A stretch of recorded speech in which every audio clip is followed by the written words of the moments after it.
Deep in the heart of the countryside, where golden fields stretched endlessly and rivers sparkled under the warm sun, there lived a young boy named Rohan. He wasn't born into wealth, nor did he have a famous name, but what he had was a heart full of dreams. Rohan's family had worked the land for generations. His father rose before dawn, guiding the oxen across the fields, while his mother baked bread in the clay oven, filling their small home with the scent of warmth and love. Life was simple but not easy. The seasons ruled their fate. Good rains meant a full harvest, while droughts brought hunger and hardship. But even in the hardest times, Rohan would sit under the old oak tree on the hill and dream of something bigger. He would watch the birds soar high above the land and whisper to himself, "One day I will rise just like them. I will build a life beyond these fields, a life where I can help my family and bring change to my village."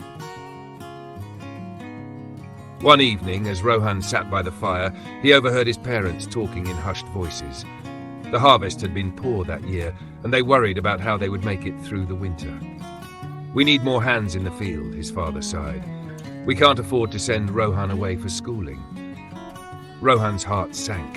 He had dreamed of going to the town school, learning to read and write, and finding ways to improve their farm. But he knew his parents had no choice. That night, as he lay in bed, staring at the wooden beams of their small house, he made a promise to himself. "If I cannot go to school, I will teach myself. If I cannot leave, I will find a way to bring knowledge here." And so, Rohan worked harder than ever. During the day, he toiled in the fields with his father, ploughing the land and tending to the crops. But at night, he would sneak into the neighbor's barn, where an old retired schoolteacher kept a collection of books. With only the moonlight to guide him, he would read about farming techniques, water conservation, and ways to grow crops even in dry seasons. One day, he approached his father with an idea. "Baba, I read about a new way to store rainwater. We can dig trenches around the fields to collect water for the dry months." His father, though skeptical, allowed him to try. And when the dry season came, while other farms struggled, their crops remained green.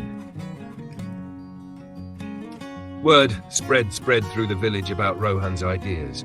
Some laughed at him. "A boy teaching farmers how to farm," they mocked. But others listened. One by one, families began trying his methods.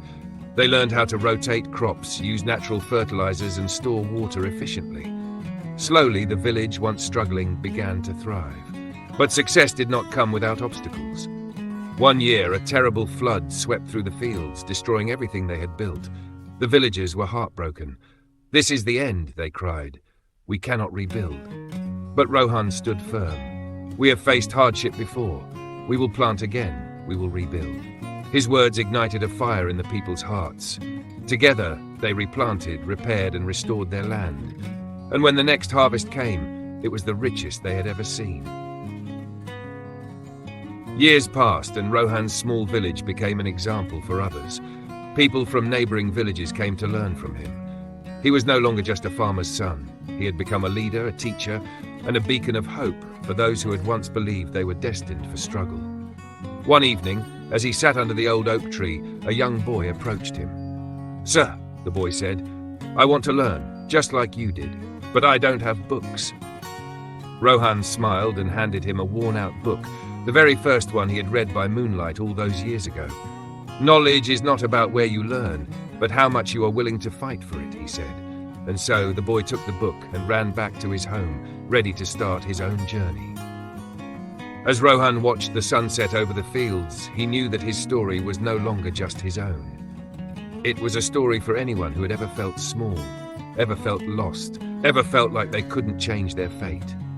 So whenever you feel bad, whenever you feel like the world is against you, remember Rohan's story. Remember that every great change starts with a dream, every legend begins with struggle, and every future leader is just one step away from greatness. And most importantly, never stop believing. The end. Or perhaps just the beginning.